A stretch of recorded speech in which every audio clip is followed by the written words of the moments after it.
नमस्कार। आज हम एक सफर पर चलेंगे न्यूजीलैंड के भूगोल को समझने के लिए। और हाँ, ये पूरी चर्चा खास तौर पर यूपीएससी जैसे कॉम्पिटिटिव एग्जाम्स को ध्यान में रखकर की गई है, जहां हम नक्शों और जरूरी लोकेशंस की मदद से इस देश की पूरी कहानी को परत दर परत खोलेंगे। तो चलिए सीधे मुद्दे पर आते हैं। न्यूजीलैंड की कहानी आप कह सकते हैं आग और पानी से लिखी गई है। प्रशांत महासागर के बीचों बीच बसा ये देश दरअसल ज्वालामुखियों की देन है। यही इसकी सबसे बड़ी पहचान है और यही हमारी आज की पूरी बातचीत का आधार भी। तो आज का हमारा रोड मैप क्या रहेगा? हम एक एक करके इन सभी टॉपिक्स पर बात करेंगे। शुरुआत करेंगे न्यूजीलैंड की बेसिक जियोग्राफी से, फिर समझेंगे कि ये बना कैसे, और फिर धीरे धीरे इसके मौसम, अर्थव्यवस्था और शहरों तक पहुंचेंगे। इससे एक कंप्लीट पिक्चर दिमाग में बन जाएगी। तो सबसे पहले ये समझते हैं कि न्यूजीलैंड आखिर है कहाँ। दुनिया के नक्शे पर इसकी लोकेशन क्या है और इसका बेसिक स्ट्रक्चर कैसा है। ये देखिए, नक्शे पर साफ दिख रहा है कि न्यूजीलैंड में मोटे तौर पर दो बड़े द्वीप हैं, एक उत्तरी द्वीप और दूसरा दक्षिणी द्वीप। और इन दोनों को जो पानी की एक पतली सी पट्टी अलग करती है, उसे कहते हैं कुक स्ट्रेट। इसके पश्चिम की तरफ ऑस्ट्रेलिया और न्यूजीलैंड के बीच में है टास्मान सागर और पूरब की तरफ है विशाल प्रशांत महासागर। ये बेसिक लेआउट दिमाग में रखना बहुत जरूरी है। ठीक है, लोकेशन तो समझ आ गई, पर सवाल ये है कि ये देश बना कैसे? मतलब समुद्र के बीच में ये जमीन आई कहाँ से? यहीं पर एंट्री होती है प्लेट टेक्टोनिक्स की। इस पूरी कहानी का जो हीरो है वो है एक जियोलॉजिकल प्रोसेस जिसे कहते हैं सबडक्शन। इसे आसान भाषा में समझिए, जैसे दो गाड़ियां टकराएं और एक भारी गाड़ी दूसरी हल्की गाड़ी के नीचे घुस जाए।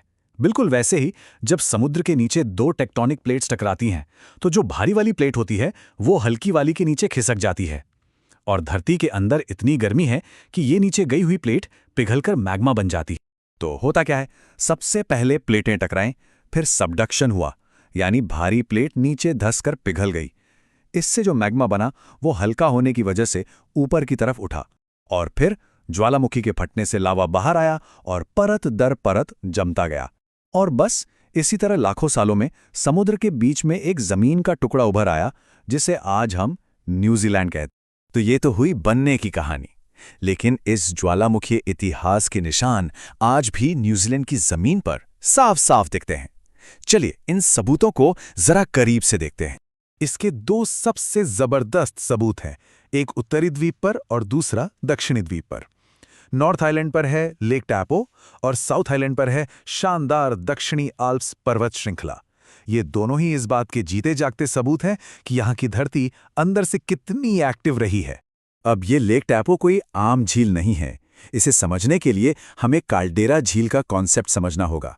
सोचिए, एक बहुत बड़ा ज्वालामुखी है, वो जोरदार धमाके के साथ फटता है और उसका सारा लावा और मैग्मा बाहर निकल जाता है।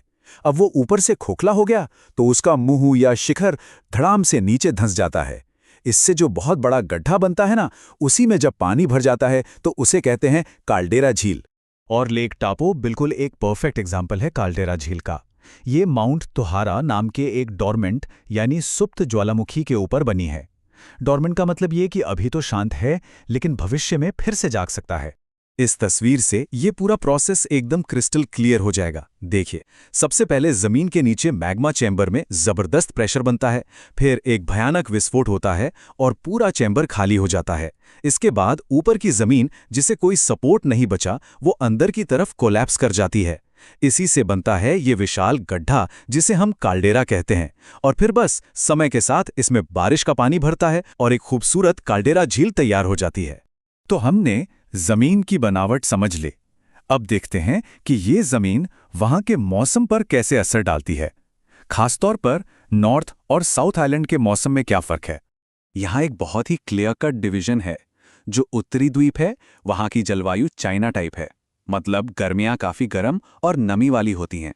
वहीं दूसरी तरफ दक्षिणी द्वीप की जलवायु लोरेंशियन टाइप है, जो तुलनात्मक रूप से ठंडी होती है। यहाँ सर्दियां अच्छी खासी पड़ती हैं। एग्जाम के लिए बस ये टेम्परेचर का फर्क याद रखना है। लेकिन एक चीज है जो दोनों द्वीपों में कॉमन है, वो है साल भर होने वाली जबरदस्त बारिश।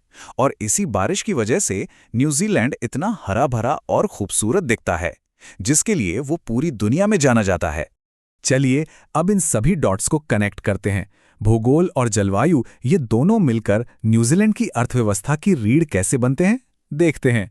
नॉर्थ आइलैंड में तारानाकी का मैदान इसका एक बेहतरीन उदाहरण है। ये एक ज्वालामुखी मैदान है, मतलब इसकी मिट्टी में ज्वालामुखी की राख मिली है जो इसे बहुत ज्यादा उपजाऊ बनाती है। इसी वजह से यहाँ हरी भरी घास के बड़े बड़े मैदान हैं जो पशुपालन के लिए एकदम परफेक्ट हैं, और इसीलिए यहाँ का डेयरी और मीट उद्योग इतना मजबूत है। अब चलते हैं साउथ आइलैंड की तरफ। यहाँ है कैंटरबरी का मैदान। ये भी लावा से बना है और पशुपालन के लिए जाना जाता है। यहाँ भी भेड़ें पाली जाती हैं। लेकिन एक बहुत ही ज़रूरी फ़र्क है जो पता होना चाहिए।